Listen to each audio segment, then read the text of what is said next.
ធ្វើការខូចអារម្មណ៍ព្រមស្នេហាទៅទីណាក៏លែងរីករាយកាលពីមុន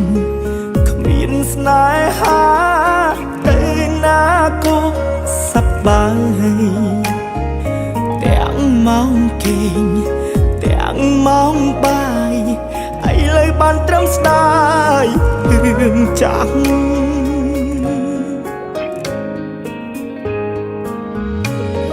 ស្នេហាធ្វើឲ្យខ្ញុំអត់សប្បាយចិត្តទេពេលនឹកគេពិបាកខ្លាំងណាស់ឲ្យតែពេលស្រវិល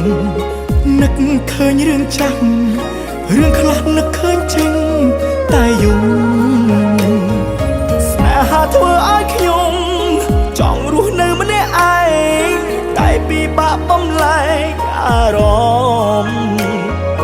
ព្រោះវេលាកន្លងគេតែងនៅក្បែរខ្ញុំតែពេលនេះគេសុំបែកហើយខ្ញុំសេ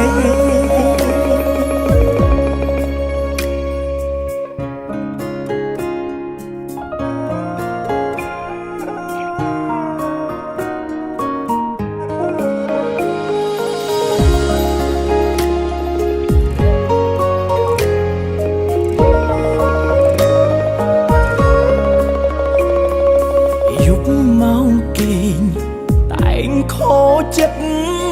លែងគិតចង់ធ្វើការខូចអារម្មណ៍ព្រមស្នេហាទៅទីណាក៏លែងរីករាយកាលពីមុនគ្មានស្នេហាទៅណាក៏សប្បាយទាំងម៉ោងគេងទាំងម៉ោងបាយឥឡូវបានត្រឹមស្ដាយរឿងចាស់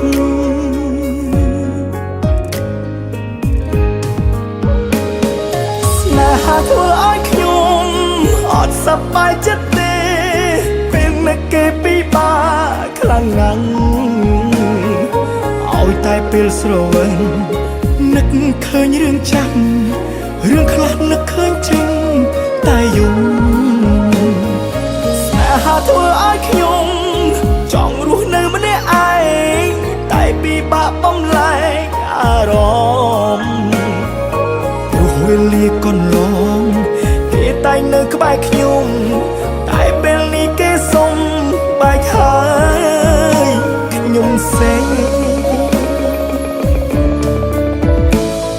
ស្នេហាធ្វើឲ្យខ្ញុំអត់សប្បាយចិត្តទេពេលនឹកគេពិបាកខ្លាំងណាស់ឲ្យតែពេលស្រវិលនឹកឃើញរឿងចាស់រឿងខ្លាំងនឹកឃើញចេញតែយំស្នេហាធ្វើឲ្យខ្ញុំចង់រស់នៅម្នាក់ឯ